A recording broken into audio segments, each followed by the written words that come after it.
All right, welcome to our almost the end of Bio 201. We're just going to go down through the study guide as far as we can get till 11 or till noon, in an hour. And then on Wednesday, we will Kahoot for a bit, and then that's it. And so our exam, I'm still shooting for Thursday. I will put an announcement in this afternoon telling you everything about that. And I forgot what I was going to say. Any with extra credit, anything which just I'm going to check your grades, all of that. So that'll all be later today. Oh, I know. We will not be meeting tomorrow. So nothing at 1 o'clock tomorrow. I'm going to be busy doing your stuff. So just today and Wednesday, and then our final, and then we'll be done. All right, so let's just go ahead and go to the study guide. So I hope that you pulled that up. Let me get rid of us. Okay. Here's the important thing to remember from our theme for this semester was structure determines function. So always try to get back to that when you're thinking about stuff, questions that you're answering, that kind of thing. Okay, so what kinds of things do we need to remember? So if we go back, the best thing that you'll want to do is go back in your lecture notes and then read through all of the objectives again and review the things that you know in the objectives, the things you don't know in the objectives, whatever, however you want to do that. But that's what you're going to want to take a look at is always go back to the objectives. Okay, so moving on into the stuff that we did back in January, which seems like an eternity ago. It was a different reality back then, that's for sure. So the first thing that you need to remember or you need to know is what is homeostasis. So go through the definition of homeostasis, that it's our body's attempt at maintaining an ideal range of values within our body. So it can just be absolutely everything, but we just want to keep it normal. And why do we have to have mechanisms to put us back into homeostasis? Because we're always being thrown out of homeostasis. And so we've got two means by which we can reestablish homeostasis, or we can accomplish what needs to be done, like having a baby or getting our blood to clot. And so those are positive feedback and negative feedback. So we'll do positive feedback first, because that is there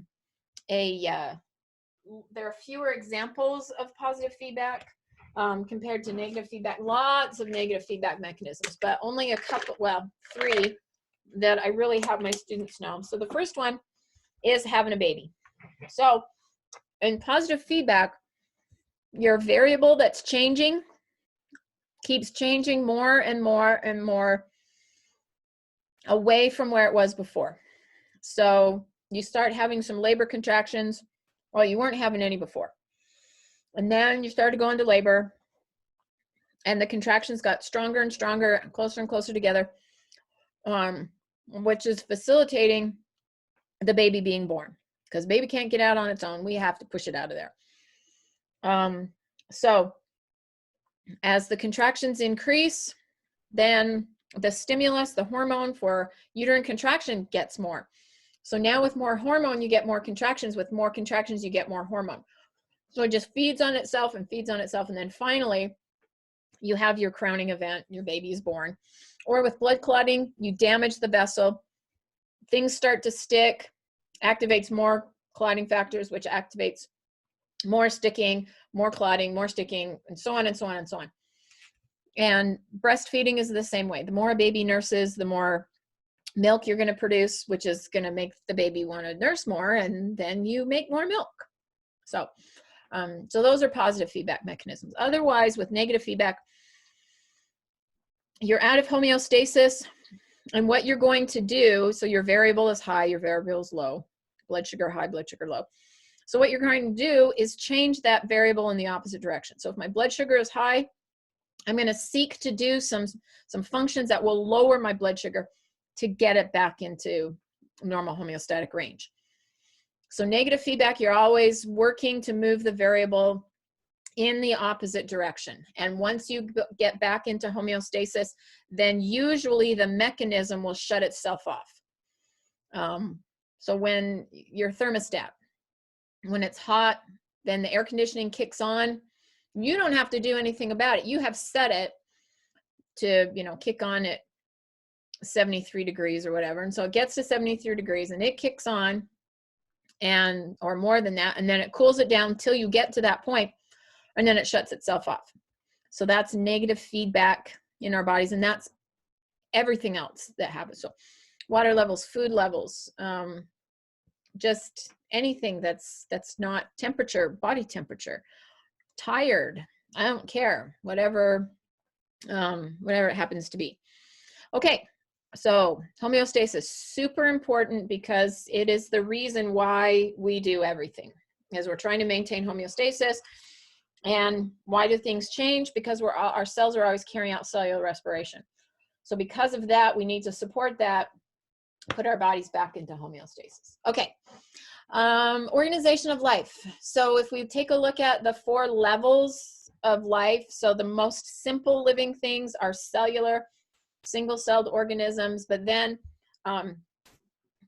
we put them together, put the cells together, form a tissue. I've been watching SpongeBob. I don't know why, but I've been grading stuff this weekend, and I've just been binge watching SpongeBob. So he's a tissue. He's not an organ. He's a tissue because he's just a bunch of cells coming together, doing the same function, but a multicellular organism. So that's a tissue. Organs then are multiple tissues that work together to achieve a particular function. And then an organ system is multiple organs coming together to perform a function. And then an organism is multiple organ systems working together to perform being human. Okay, so remember those: cell, tissue, organ system, organism. Anatomical position, remember what anatomical position is: our legs together, facing forward, arms to the sides, palms up. Why do we want that? So that we can know where things are supposed to be. Because if I find something somewhere else, and when I'm in anatomical position, then I go, oh yeah, that's not the way that's supposed to be. Okay, so it just shows the proper orientation of the body.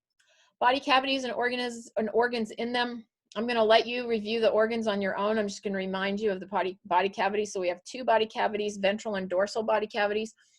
In the dorsal body cavity is the cranial and vertebral cavities, or spinal cavity, where you have the brain and spinal cord. And then in the ventral cavity, you have 2. You have the thoracic and abdominal pelvic, and then we can further subdivide the abdominal pelvic into abdominal and pelvic cavities. And then the diaphragm is going to separate the thoracic and the abdominal pelvic cavities, but there is no physical separation between the abdominal and the pelvic. And so just go through and look at the organs that are contained within those various cavities. Okay, then we're on to cell chemistry. Make sure you know the 4 elements of life: carbon, hydrogen, oxygen, nitrogen. 96% of the mass of living things. Make sure that you know the difference between ionic and covalent bonds. Ionic bonds are going to donate and accept electrons, thus creating positive and negative ions, which will then be attracted to each other. Whereas covalent bonds cannot donate valence electrons. They're just going to share the valence electrons, and because they can share things equally or unequally, the unequal sharing of electrons gives you a polar covalent bond, where one side of the molecule is positively charged and the other side is negatively charged. So then the molecules can attract each other. Or if it's a non-polar covalent molecule, it will not have charges on the molecule. Polar covalent bonds are similar to, well, produce hydrogen bonds when various molecules bind to one another because of their positive and negative sides. But remember, with a hydrogen bond, it's going to be between molecules and not between atoms. Okay, so positive and negative ends of molecules will attract one another, not separate ions like in atoms, like we have with an ionic bond. Okay, we did compare and contrast polar and non-polar. As far as the organic molecules are concerned, let's just make sure you know right now that carbohydrates, proteins, and nucleic acids are all polar. So they all have positive and negative sides to them, unequal sharing of electrons. However, lipids are non-polar molecules, and therefore they do not have positive and negative sides to them, and they will not be attracted to water. They'll be hydrophobic, as opposed to the other molecules being hydrophilic because they are attracted to water, because water is a very polar molecule, and they'll be attracted to the charges on the polar molecule. Okay, describe the bonding characteristics of carbon found in organic molecules. Please remember that carbon can bind to 4 different molecules at the same time, or not molecules, 4 different atoms at the same time, because it has 4 valence electrons. And so that's the first thing, 4 different things at once. The second thing is that it can form bonds with itself, so that it can form chains and branching chains and rings and all sorts of fun things like that. And then it can form bonds with other groups, other functional groups, like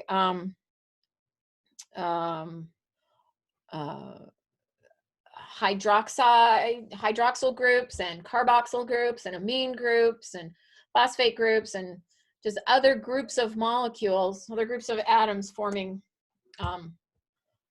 polyatomic ions. That's what they really are. And then they can form double and triple bonds between other atoms. All right. The 4 types of organic molecules are carbohydrates, proteins. Hang on, let me pause this really quick while oops, that's not what I wanted to do. Oh, well, you can oh, here we go, pause. Okay, sorry, that was, my dog has a grooming appointment tomorrow.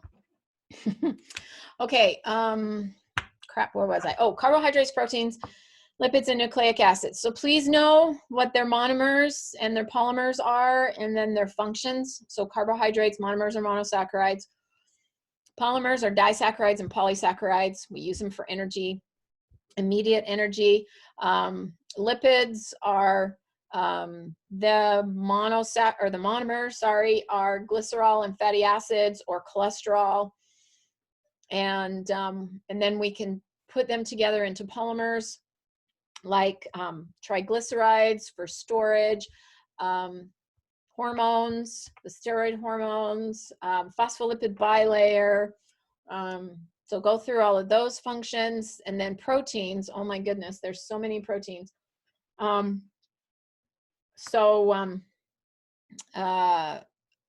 Proteins are made of amino acids, chains of amino acids hooked together.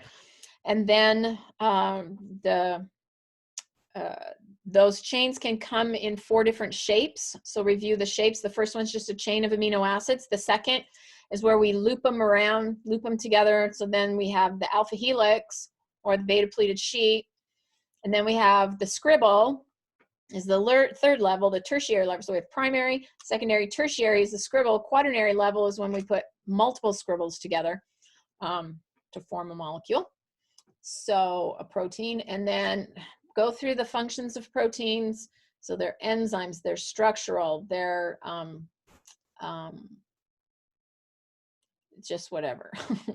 They can be transporters, they can be channels, they can be all sorts of things.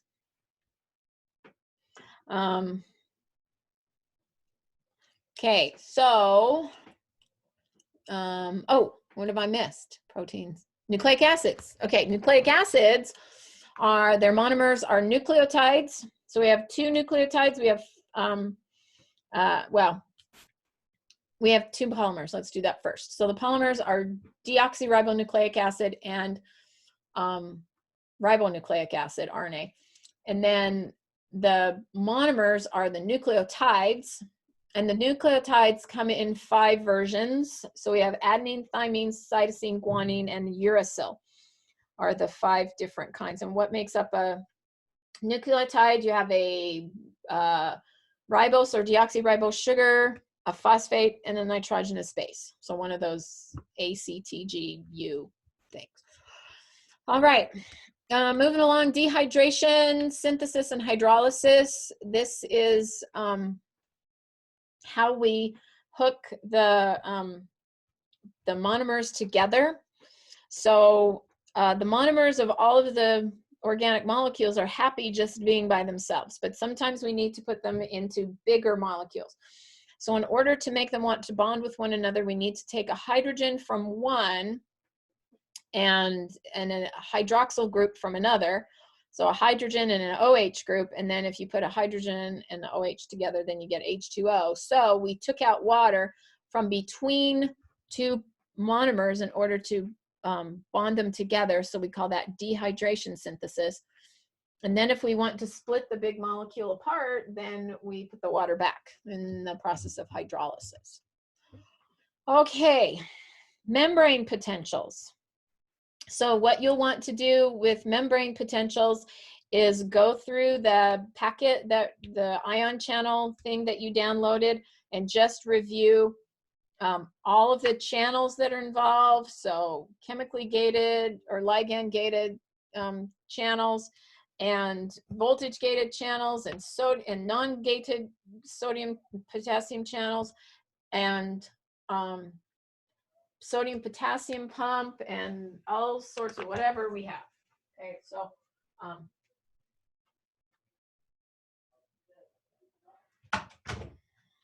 people out there being noisy. So go through all of that. I'm not going to review it now. If on Wednesday that you have any specific questions, then we can go over it then. But that's a big, long thing, and we can get through a lot more stuff if we don't just stay on that one right now.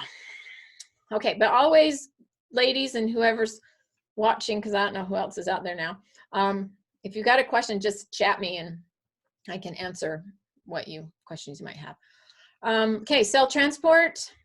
So this is how things move into and out of the cell and everything. So we've got three kinds of cell environments. So we have the isotonic environment, which has the same osmolarity, same concentration as inside of the cell, as the contents of the inside of the cell. Then we have hypotonic environment, which has less solute outside, more water, so it's less concentrated than the inside. And then we have the hypertonic environment, and that's where it is more concentrated outside the cell than the inside. So if we think about what's going to happen with diffusion and osmosis, well, we're really talking about osmosis. In each one of those environments, what does osmosis do? So if we go back to the isotonic environment, remember that we're going to have no net diffusion, no net osmosis. So water can move back and forth, but it's going to move back and forth equally. So the cell does not gain or lose water. In a hypotonic environment, there's more water on the outside than there is on the inside, so the cell will gain water. And if it gains too much water, the cell will swell and it'll lyse. So we don't want lysis to happen in a hypotonic environment. And then in a hypertonic environment, there's more water inside of the cell than there is outside, so the water will want to move to the outside, and so the cell will lose water, it'll shrink, it'll crenate, it'll die. So that's bad. All right, diffusion, osmosis. Remember that diffusion is the movement of solute particles from areas of high concentration to low concentration, and osmosis is the diffusion of water. So you're moving from an area of high water to low water. But what do we mean by high water? Well, that's going to be a dilute solution, and then a low water solution will be a concentrated solution. So we'll be moving from dilute to concentrated. Okay, then describe the chemical composition of the plasma membrane related to membrane function. So the plasma membrane is a phospholipid bilayer. So we have the phospholipid group oriented so that the phosphates in the bilayer are pointing to the outside of the cell. And dang it. And then the lipid tails are pointing to the interior of the cell membrane. And let's see, I was going to say, oh, and then proteins that we have embedded throughout the cell. So this is to regulate the passage of material into and out of the cell. So things just don't go wherever they want. If they're too big and too polar, then they can't just move into the cell. So like a sodium ion, for example, it just can't move through the cell membrane. It has a lot of water associated with it, so it's got to go find a channel to fit through the membrane because the lipids won't let it through. So it makes the membrane selectively permeable, and then if we want things to pass across the membrane, then they have to have a special channel in order to do that. Okay, active and passive transport mechanisms. So passive transport mechanisms are always going to be with the concentration gradient. So from high concentration to low concentration. So we have simple diffusion, like oxygen and CO2 and some water and non-polar molecules. They just slide right through the cell membrane from high to low. But if, like in the case of sodium or potassium, where we need a channel, then we're going to call that facilitated diffusion. So you're going to put a membrane channel in there so that that helps the molecule then go from high concentration to low concentration. Because remember, it's always, passive is always high to low. Osmosis, we got that, high to low. Filtration is also high to low, but in the case of filtration, it's high pressure to low pressure. So instead of the molecules moving because there's more in one place than another, the molecules are being pushed through by the collective pressure, the blood pressure, fluid pressure, whatever, wherever this stuff happens to be. So that's filtration. Active transport is where we need energy for the transport to occur. The most simple active transport is going to be just using a protein pump or an ion pump. And so with the sodium potassium pump, we need a molecule of ATP to move 3 sodium out of the cell where there is more sodium, 2 potassium into the cell where there is more potassium. So we're going against the concentration gradient, and that's why we need to use ATP to make that happen. Then there are big examples of active transport, like endocytosis and exocytosis, and phagocytosis is a type of endocytosis. So we're either bringing things in or sending things, secreting things out of the cell. Okay, then organelles and their functions. I'm just going to have you go through what is the function of each of the organelles within the cell, and I'm not going to review them here. All right. So now for the next stuff, I would go through your here we go. Okay, so I would have you go through your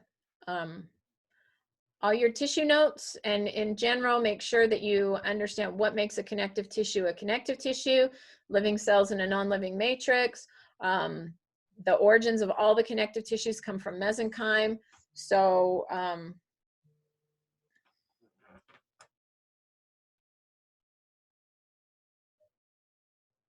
geez. Let's see. So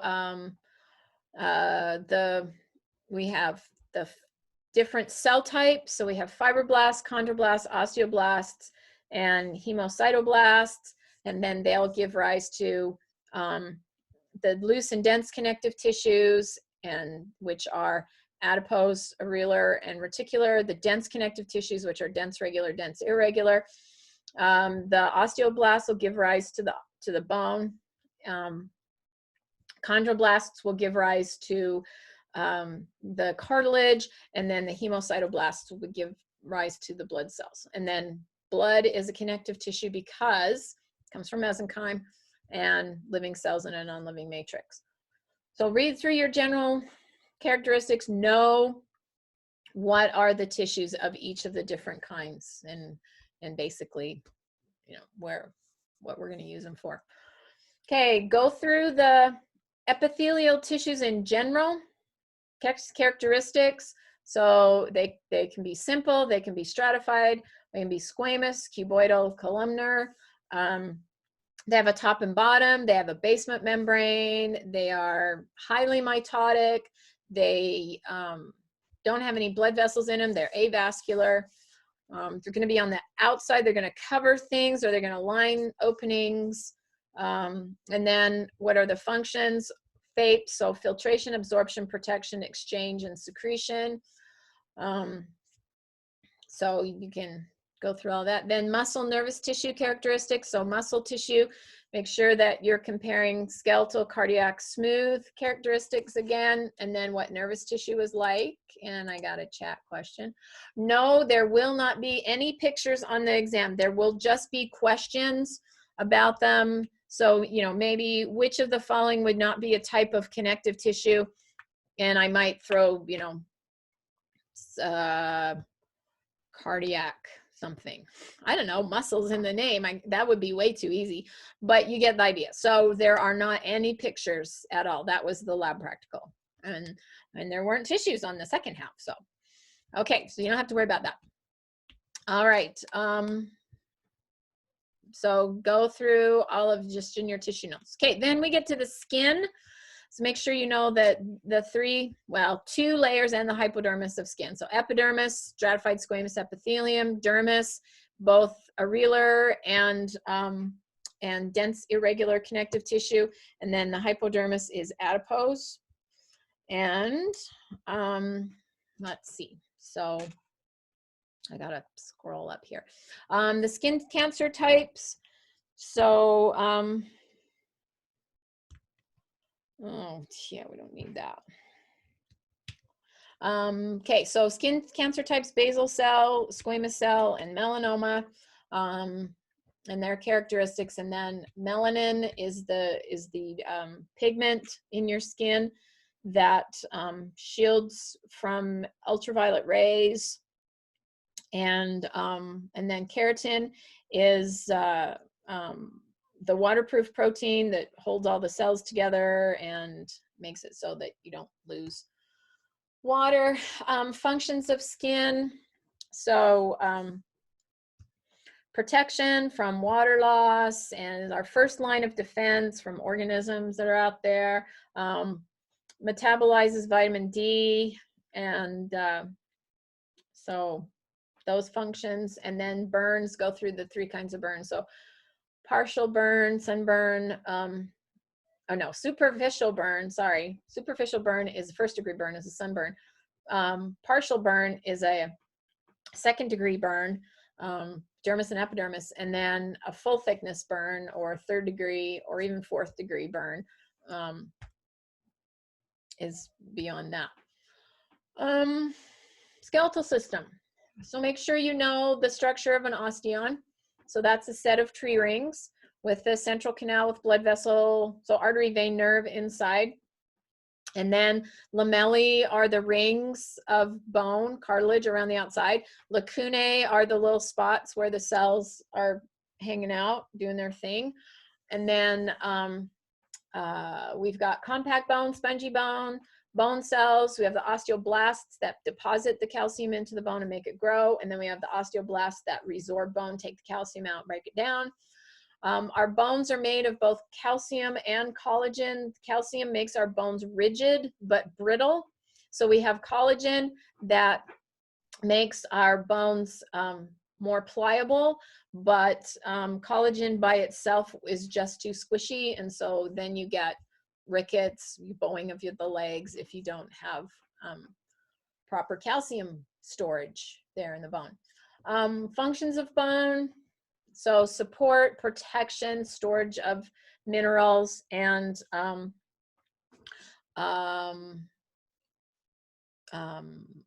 production of red blood cells or blood, okay, in the bone marrow.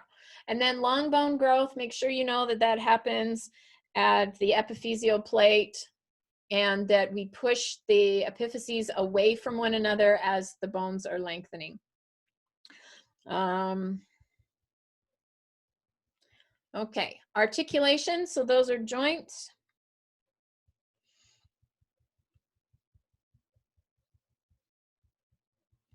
Just a second. Okay, so remember with articulations, we have structural kinds. So we have fibrous, cartilaginous, and synovial joints. And then the functional classification is synarthrotic, diarthrotic, synarthrotic, amphiarthrotic, diarthrotic. Okay. And then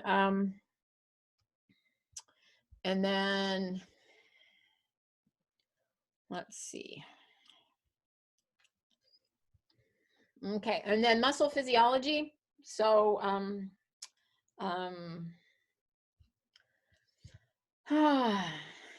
sorry.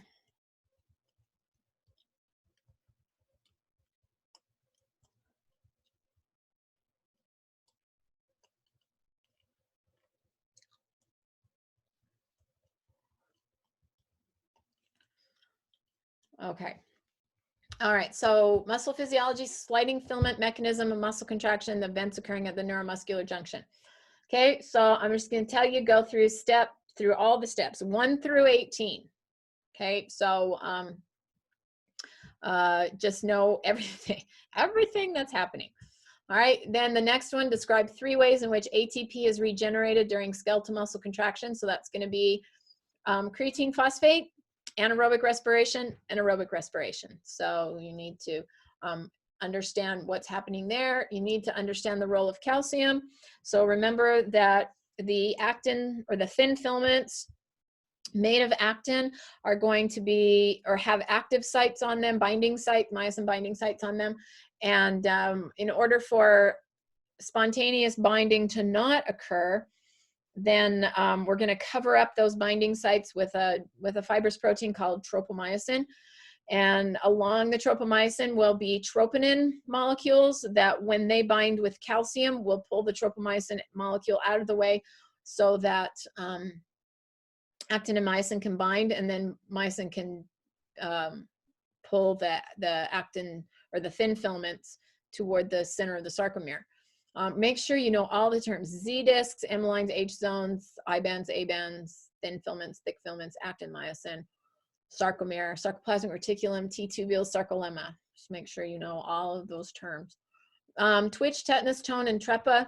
So twitch is just one complete muscle contraction that has 3 parts. It has a latent period, a period of contraction, period of relaxation.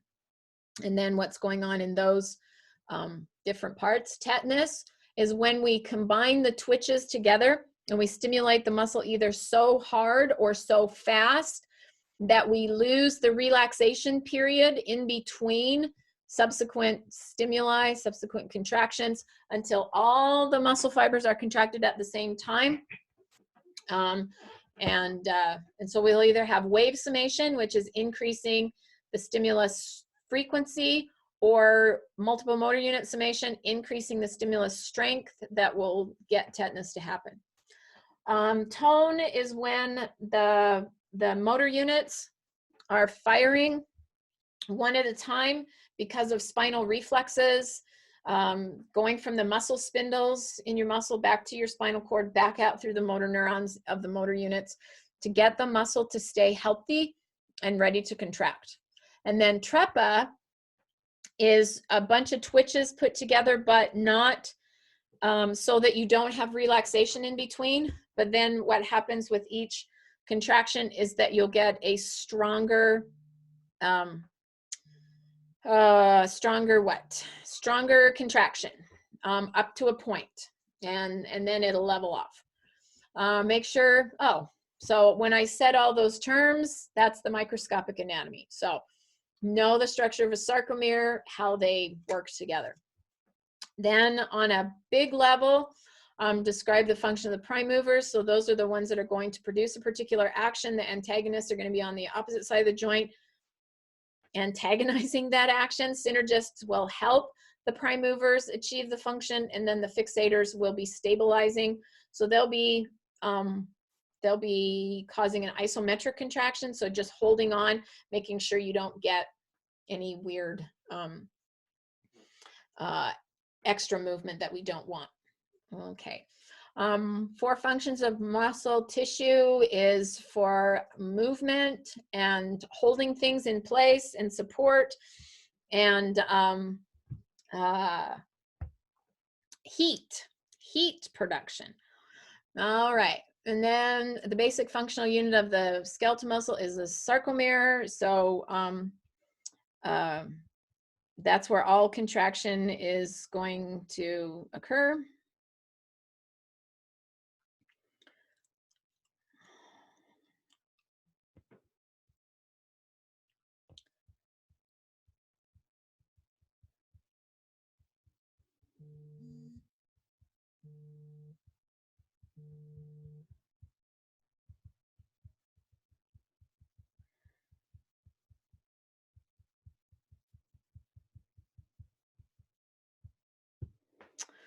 All right.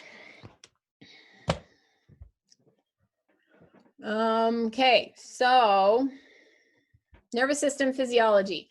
So what does a neuron describe? Its important structural components. So the parts of a neuron, so the dendrites, cell bodies, and axons, and then what their jobs are. Classify neurons structurally and functionally. So structurally, unipolar, bipolar, multipolar, and then functionally would be sensory neurons, interneurons, and motor neurons.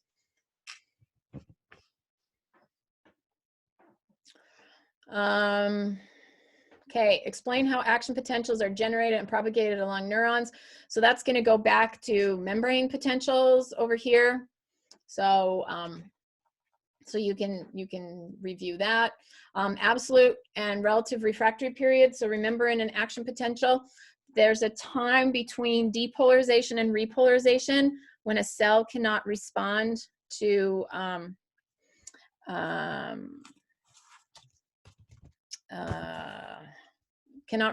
stimulus.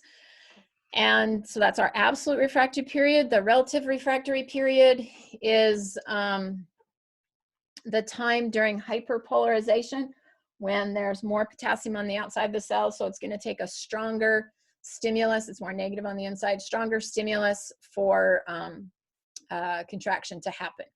EPSPs and IPSPs, baby hyperpolarizations that can add up to make a muscle really not, to overcome the EPSPs that might be going on and make a muscle not, or a neuron not fire.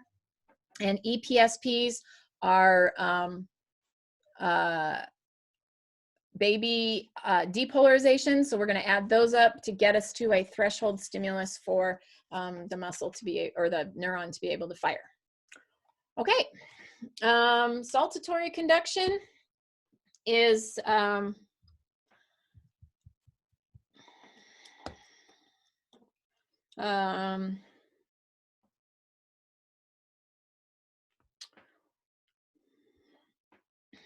saltatory conduction is when we have a myelinated axon and we have the nodes of Ranvier. So instead of having to send the depolarization or the action potential all the way down the axon, then it's just going to jump node to node so that it can travel much more quickly or rapidly than in an unmyelinated fiber. Signals sent across the synapse. So go through how neurotransmitters work and what happens to neurotransmitters after they've bonded to or bound to the chemically gated channel on the postsynaptic neuron. Okay, list the major lobes, fissures, functional areas of cerebral cortex. So you can go through all of that, review that. That was all test number 5. Same with brainstem parts and functions. So all the rest of the stuff is stuff that we've just finished taking tests on. So I don't know that I need to go over any more of that stuff. So I'm not going to, just because it's been so recent. So does anybody have anything that they need me to go over?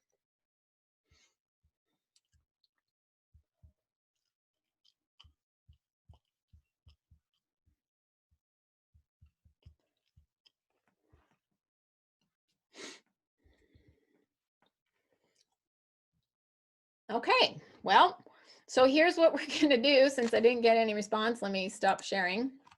Okay, so so here's what we're gonna do on Wednesday. We will Kahoot for our hour, and then hopefully we'll be ready to go for our final. So everything, all the pertinent information that you need, I will have in the announcements this afternoon. So if you have any questions after that, then be sure to let me know. And otherwise, good luck with your studying. Make sure you get your test done today. Test number 6 needs to be finished by tonight. And other than that, have fun reviewing for your final. And I wish you luck in everything else that you're doing. And so that's all. We'll see you on Wednesday.